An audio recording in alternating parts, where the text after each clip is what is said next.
Bonjour. Si on se retrouve aujourd'hui, c'est pour parler photos de paysage dans un décor de montagne. Je vous emmène à presque 2500 mètres dans un décor de rêve. C'est tout de suite, suivez-moi. Je me suis souvent posé la question, quel mode je dois utiliser en photo de montagne? Mode S comme speed ou A pour aperture ou tout simplement le mode manuel? Avant de répondre, intéressons-nous au triangle d'exposition. Soit les trois paramètres de base, vitesse, ouverture et ISO. Sachant que la vitesse ne doit pas être négligée. Je vois énormément de photos en 100 ISO avec des contours pas très nets. Probablement des photos avec des zooms lourds et longs, ce qui provoque des défauts de stabilisation, donc des défauts qu'on appelle également défauts de bouger. Pour l'aperture, je vais privilégier une ouverture moyenne. F8 par exemple, pour la profondeur de champ et une qualité maximum de la géométrie de mon objectif. Pour les ISO, je ne vais pas faire une fixette sur le 100 ISO.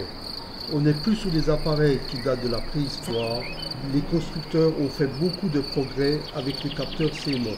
Donc avec la prise de vue en compte de ces trois paramètres, je dois trouver une solution simple qui libère mon cerveau pour me consacrer principalement aux paramètres artistiques. La solution juste après l'intro.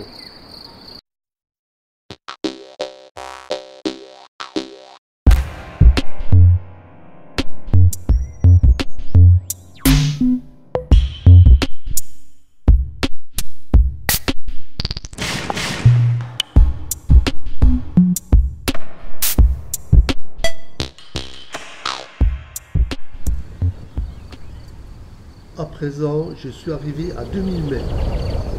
Cela mérite un 360 degrés sur les vallées. Ensuite, les explications techniques. En fait, j'utilise le mode manuel en pseudo-automatique. Explication oblige. Avant de démarrer une série de photos, par exemple ici des photos de la vallée, je fais les réglages de base, par exemple autofocus, centré, mesure spot, etc. Sachant que je ne fais que des fichiers RAW. Le post-traitement étant 45% de mon travail. Ensuite, je passe en mode manuel et c'est là que c'est important. Je passe les ISO en automatique.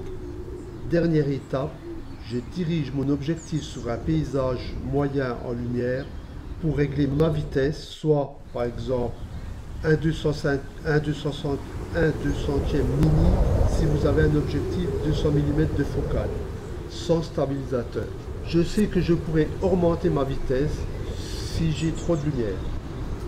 Ensuite, je passe en ouverture F8. Je sais également que je peux diminuer la lumière en montant vers F16.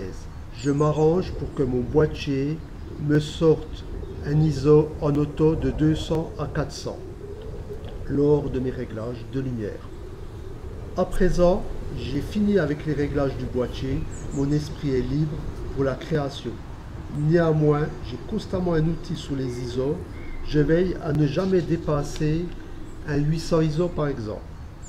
Vous l'avez compris, vous avez quasiment un mode automatique en mode manuel.